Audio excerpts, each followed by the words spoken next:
रथ को आधीन करता हूं। तो वो रथ जो है वो ही लिंग है। क्या? जो रथ है वो क्या है? जड़त्वमयी लिंग है और वो ही परम ब्रह्म है। परम ब्रह्म माने बड़ी ते बड़ी मां है। तो संसार में जो भी पिता होते हैं सृष्टि रचने के लिए जिसको आधार बनाते हैं वो माता पति के अधीन होकर रहती है या अधिकारी बनकर रहती है?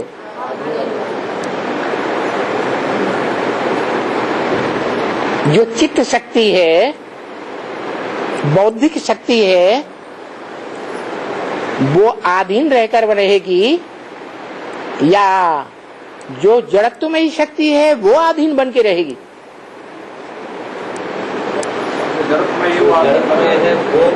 जिसमें जड़त्वमयी बुद्धि है वो अधीन रहेगा। जो चैतन है वो अधीन नहीं रह सकता। तो इसलिए परम पिता, परम पुरुष के रूप में जो शिव है वो सिर्फ चित्त शक्ति है, चैतन्य शक्ति। उसमें जड़त्व का नाम निशान नहीं है। लेकिन वो भी अकेले इस सृष्टि का, नई दुनिया का निर्माण कर सकता है? नहीं कर सकता। इसलिए उसे भी इस सृष्टि पर आने के लिए मजबूर होना पड़ता है। क्या है? मजबूरी का नाम महात्मा गांधी। क्या मजबूरी है? अरे पिता बनने वालों की क्या मजबूरी है? अरे पिता बनने से पहले मोस्टली नौजवान होते हैं, उनकी क्या मजबूरी होती है? हा? जो बरबस पिता बनने के लिए लालायित हो जाते हैं। अरे कोई मजबूरी होती है। जो शिव बाप भी कहते हैं मुझे इस पतित दुनिया में आना पड़ता है, पतित शरीर में आना पड़ता है, माने मजबूरी है, या नहीं? है? मजबूरी है। हरेक कुमार की, हरेक पिता की, कुमार जो पिता बनने वाला है उसकी क्या मजबूरी है? अरे यहाँ ज्यादातर गृहस्थी बैठे हुए हैं, बताओ ना। तो कुल का नाश हो कुल का नाश हो जाएगा। अच्छा,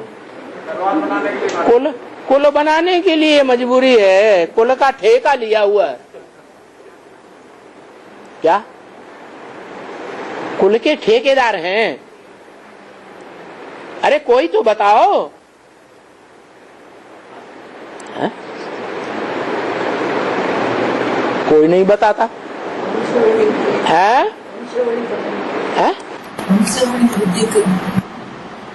वंशावली वृद्धि करने के लिए वंशावली चलानी है।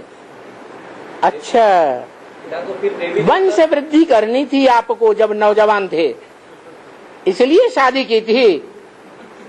अरे सच्ची सच्ची बात बताओ।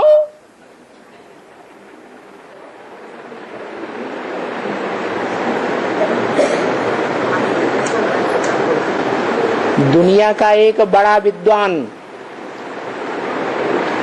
उसने ये बात निकाली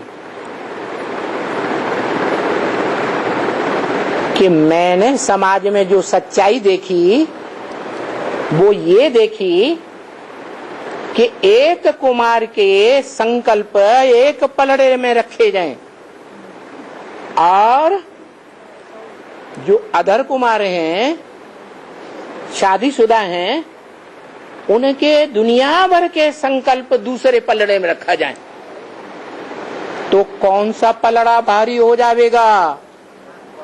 कुमार का भारी है कुमार का भारी है। कुमार का एक संकल्प का पलड़ा भारी हो जाएगा। नहीं समझ में आया? अब आया, पहले अनुभव नहीं किया था।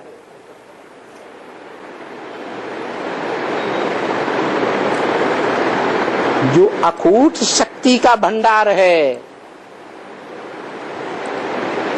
पुरुष,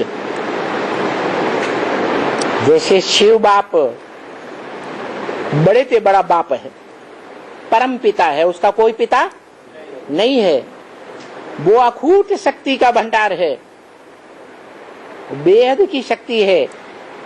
ऐसे ही इस सृष्टि में हद की दुनिया में बेहद शक्ति का भंडार हर एक पुरुष मात्र होता है, जिसे ब्रह्मवाणी में बोला है, ब्रह्म वाक्य में दादा लेखराज ब्रह्मा के द्वारा बोला है। याद आया? हाँ, बोला है कुमार यदि चाहे तो कुछ भी कर सकते हैं। पूरी दुनिया का विनाश करना चाहें तो विनाश भी कर सकते हैं, और नई दुनिया की स्थापना करना चाहें तो नई दुनिया की स्थापना भी कर सकते हैं। माने असंभव से असंभव कार्य को संपन्न कर सकते हैं। क्या ताकत है उनमें? अदर कुमारियों में वो ताकत नहीं बताई। कुमारों में क्या ताकत है? है शक्ति की ताकत। क्या ताकत? उसको नाम नहीं है ताकत का। जैसे शिव में अकूट ज्ञान भंडार की शक्ति है, जो उस ज्ञान के अकूट भंडार को धारण कर लेता है, उसमें अकूट योग की शक्ति आ जाती है, अखंड योग शक्ति। क्या आ जाती है? अखंड योग शक्ति आ जाती है, जो योग की पावर दुनिया के कोई योगी में नहीं होती है। ऊंचे से ऊंची आत्मा शिव बाप योगी है। योगी है? योग लगाता है? नहीं लगाता है। वो योगी नहीं है। क्या है? अकूट ज्ञान का भंडार है, वेद का बाप है, अकूट ज्ञान के भंडार का वर्षा देता है। ऐसे ही इस मनुष्य शक्ति में वो आता है, तो जिसको अकूट ज्ञान का भंडार देता है, जो सर्वोपरि है।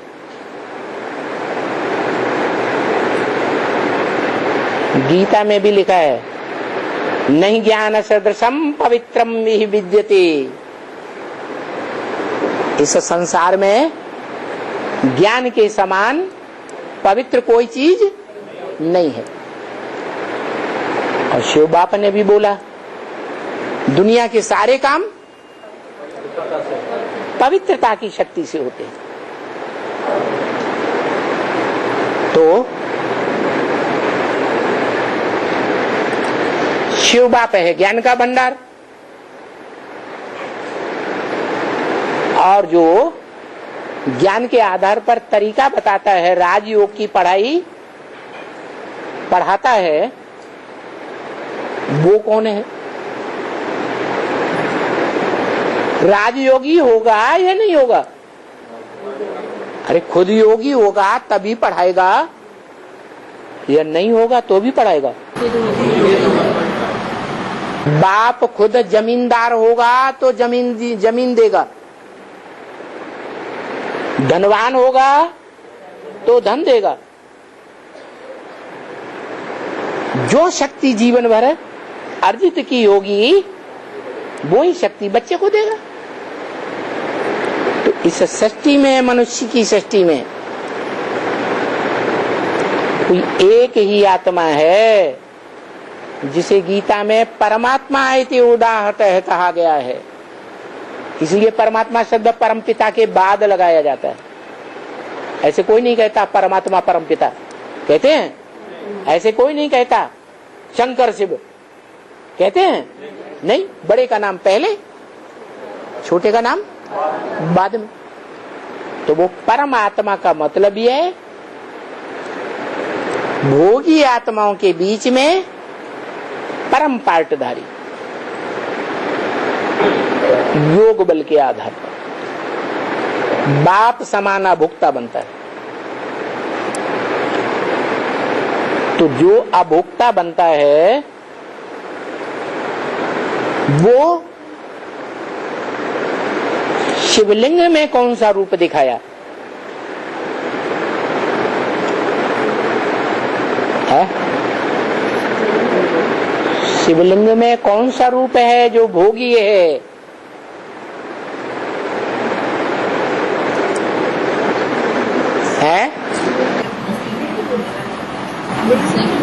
लिंग भोगी है।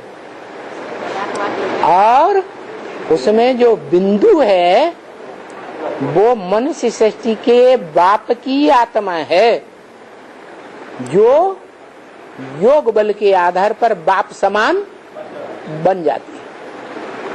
यही बात शिव बाप कहते हैं ब्रह्मा मुख से, ब्रह्मवाणी में। क्या क्या कहते हैं? न मैं पूज्य हूँ न पुजारी बनता हूँ। वो पूज्य भी नहीं, पुजारी भी नहीं, क्योंकि पूजा उसकी होती है जो प्रैक्टिकल जीवन में पवित्र बने, उसी की होती है ना। और पुजारी वो बनता है जो पूज्य बना हो। क्या देवताएं पूज्य बनते हैं? तो द्वापर युग से भिन्न भिन्न मूर्तियों के रूप में, चित्रों के रूप में, उनकी नामों के रूप में पूजा होती है। शिव ज्योति बिंदु न पूज्य बनता है न पुजारी बनता है। फिर ये शिव के मंदिर में जो शिवलिंग है जो पूजा जाता है, और वो उसका जो असली रूप सोमनाथ मंदिर दिखाया गया, उसमें लिंग और ज्योति बिंदु रूप हीरा, वो कौन सी आत्मा की यादगार है?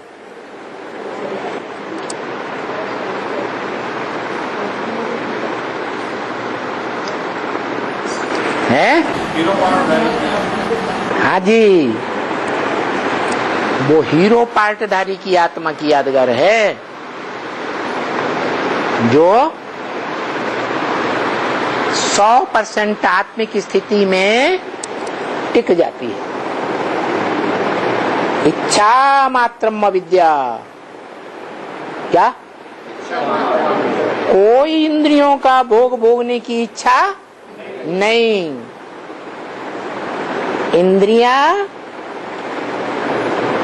इंद्रियों में अपना कर्म भले करें, लेकिन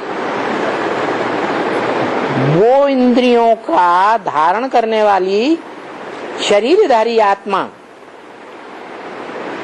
उन इंद्रियों का रस लेती ही नहीं। क्या?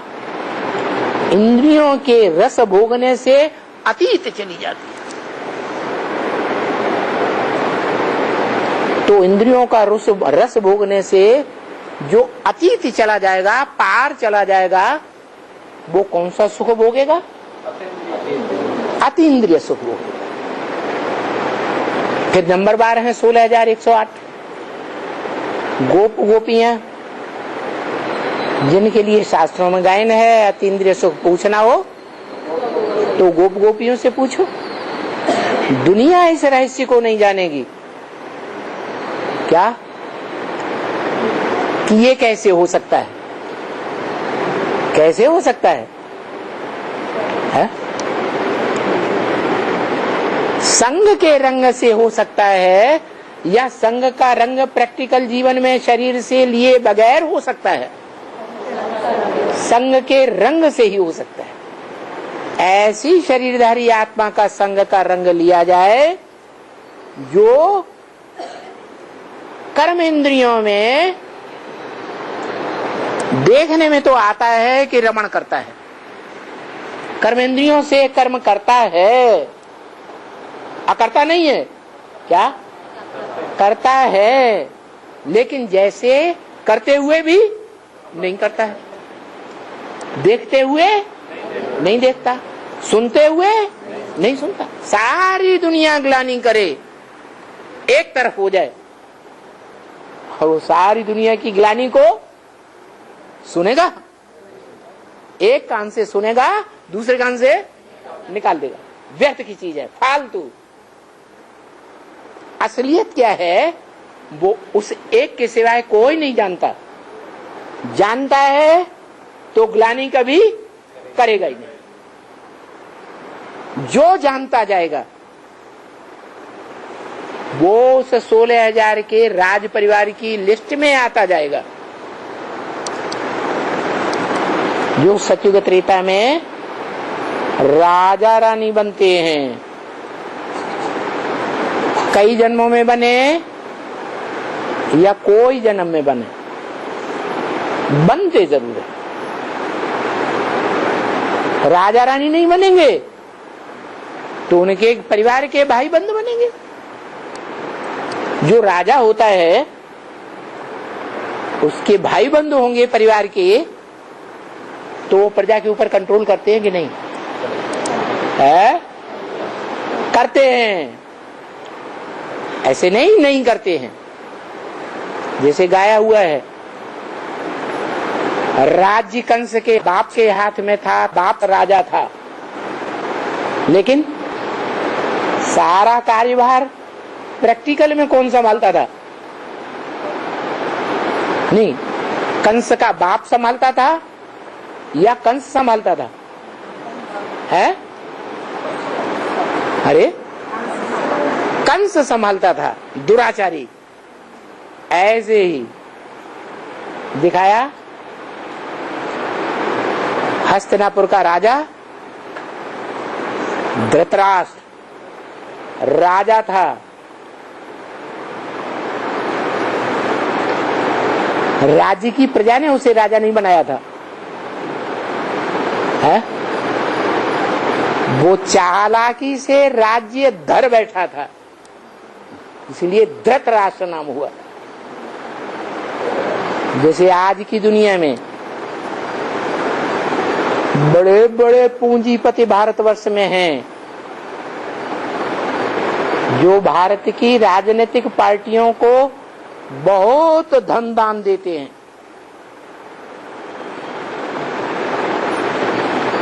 वो ही पार्टियां जीतती हैं जो बहुत बढ़िया प्रचार करती है।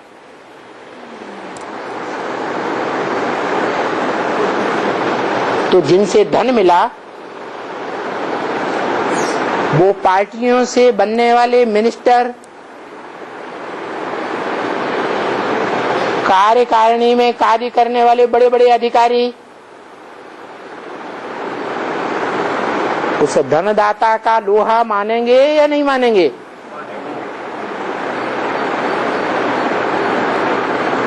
ये आज के धृतराष्ट्रों की दुनिया है, ऐसे नहीं द्वापर के अंत में कोई हुए थे। आज की दुनिया में वो 5 पांडव हैं जो गली गली की खाक छानते हैं, बैगर बन करके रोटी दाल की भीख लेते हैं,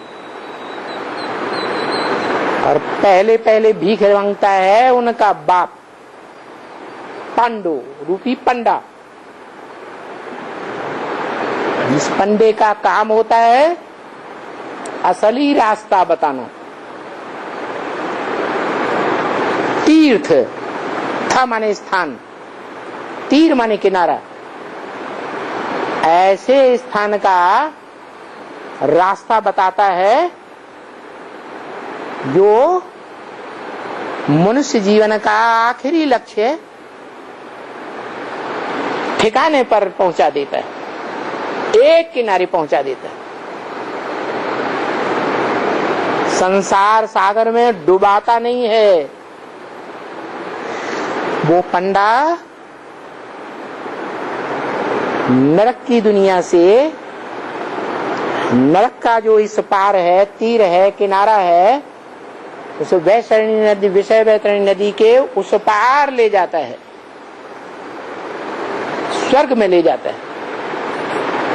वो स्वर्ग में ले जाने वाले पंडे की बात बताई क्या है?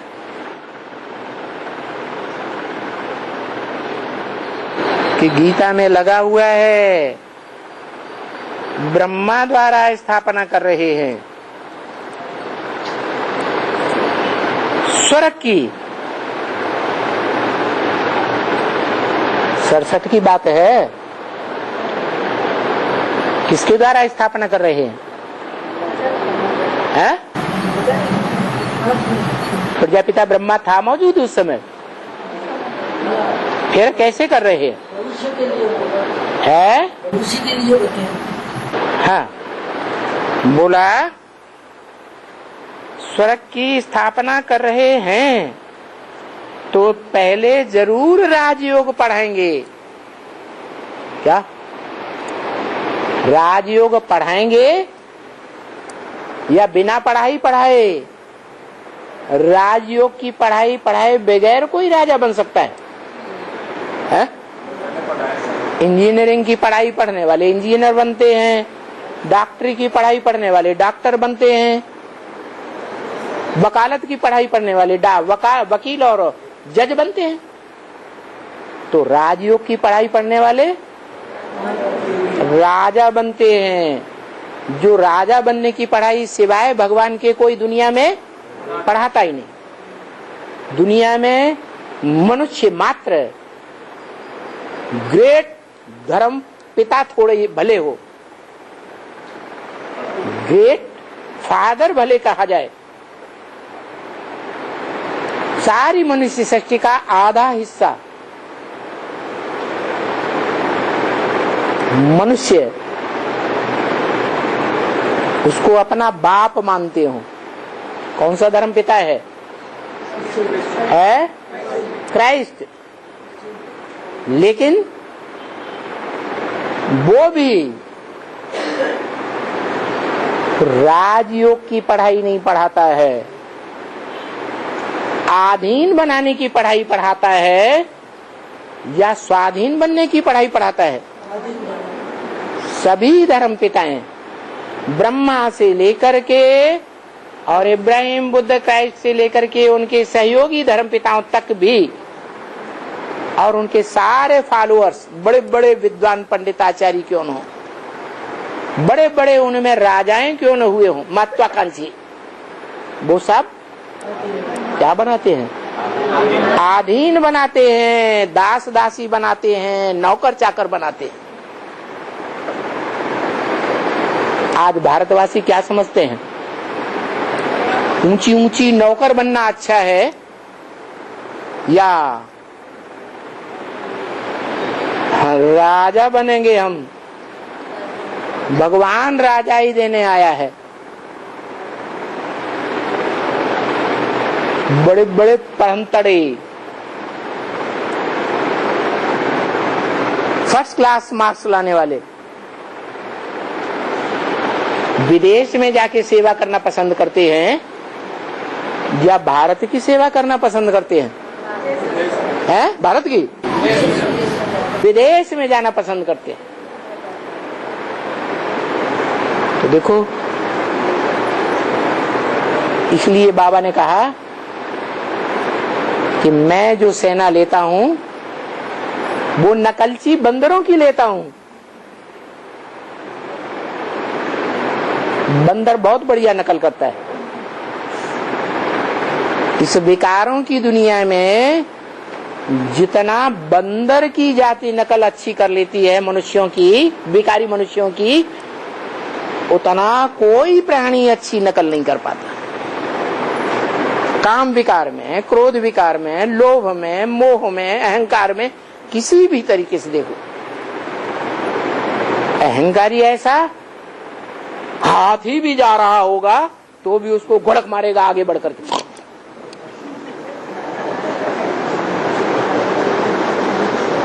देह अहंकारी है या असलियत है? देह अहंकारी है। हाथी अगर थोड़ा भी मुड़ जाएगा सूंड लपका के तो भाग जाएगा।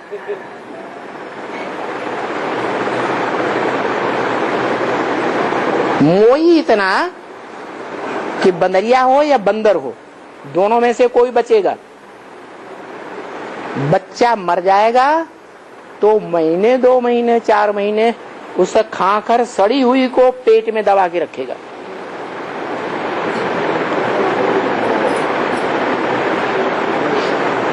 क्रोध ही इतना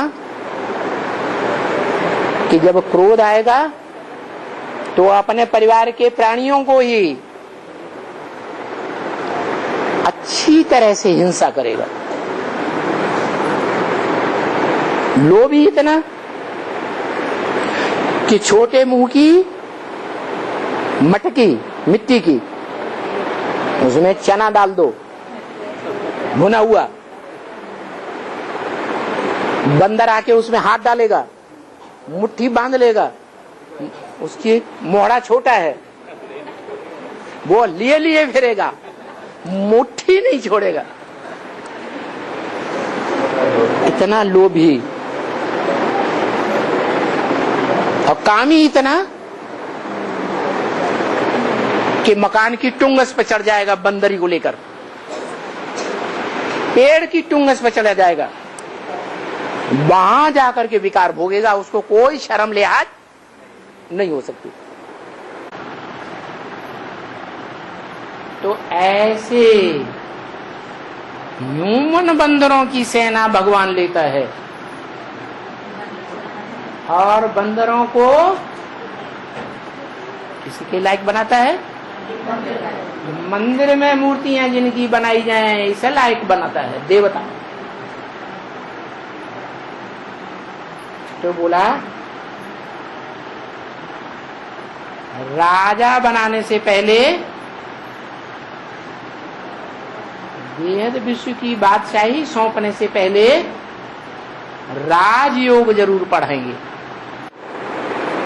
तो बताओ 18 जनवरी 69 तक राजयोग पढ़ाया या नहीं पढ़ाया? सिखाया या नहीं सिखाया?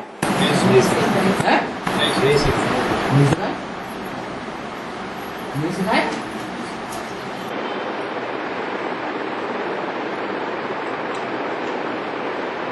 ब्रह्मा कुमारियों के सामने साबित करोगे है कि ब्रह्मा बाबा ने राजयोग नहीं सिखाया? अरे कोई साबित करेगा? अरे जब साबित ही नहीं करेंगे तो वो मानेंगे कैसे? और वो ही नहीं मानेंगे जो ब्रह्मा वत्स हैं, ब्रह्मा की वाणी सुनते हैं, सुनाते हैं, तो दुनिया वाले मानेंगे? है? तो राजयोग की पढ़ाई पढ़ाने वाला कौन है? है?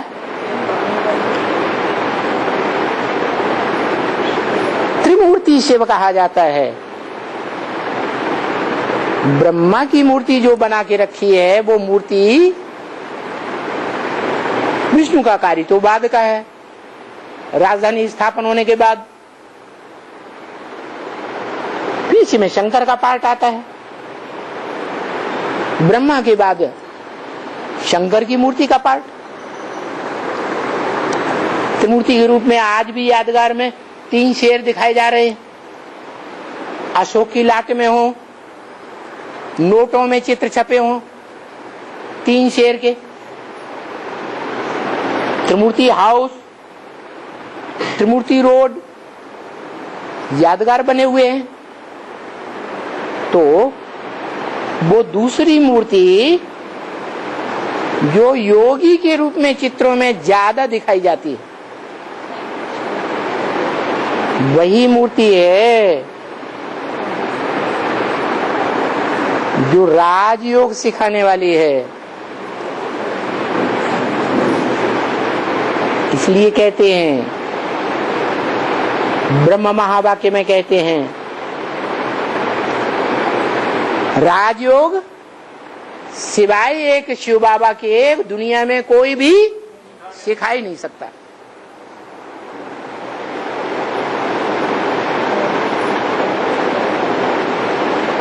चाहे दुनिया में कोई हो,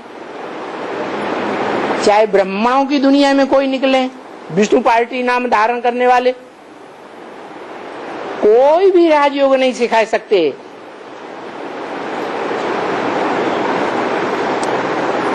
भोगी बनाएंगे लेकिन राजयोगी नहीं बना सकते और पढ़ाई भी नहीं पढ़ा सकते। पहले थ्योरी और फिर अंत में प्रैक्टिकल भी देखा जाता है। तो प्रैक्टिकल में जो पास सो पास, प्रैक्टिकल में फेल तो फेल कहा जाता है। पूरी थ्योरी में कोई पास हो जाए और प्रैक्टिकल में फेल हो जाए तो फेल ही कहा जाएगा। ऐसे बहुत से वकील होते हैं, सालों साल पढ़ाई पढ़ते हैं वकालत की, और प्रैक्टिकल में किसी बड़े वकीलों के नीचे काम करते हैं तो टोटल फेल हो जाते हैं। बाबा कहते कोई कोई वकील 4 आने भी नहीं कमा पाते दिन में, तो फेल हुए या पास हुए? फेल हो गए। ऐसे ही है कि वो स्वर्ग की स्थापना करने वाला बाप अभी वो रास्ता तो बताते हैं, राजयोगी बनने का रास्ता बताते हैं, राजयोग से विश्व की बादशाही लेने का रास्ता बताते हैं। तो हम बाबा बाबा करते रहें कि शिव बाबा से हम वर्षा ले रहे हैं बेहद का, क्योंकि हमारा बेहद का बाबा है। हद का मकीन जमीन जायदाद का वर्षा नहीं ले रहे हैं, बेहद का वर्षा मुक्ति और जीवन मुक्ति का है। और वो वर्षा हमको बड़ा सहज देते हैं। क्या? क्योंकि सहज राजयोग की पढ़ाई है, ये पढ़ाई कठिन राजयोग नहीं है। कहते हैं कि बच्चे मुझे याद करो। क्या कहते हैं? मुझे याद करो। कौन कहते हैं? कौन कहते हैं? कौन सी आत्मा कहती है मुझे याद करो? हाँ? शिव बाबा कहते हैं। उनका रूप क्या है? साकार निराकार। ब्रह्मा के तन में, ब्रह्मा के तन में कौन कहते हैं? कहते ही हैं कि मुझे याद करो बच्चे।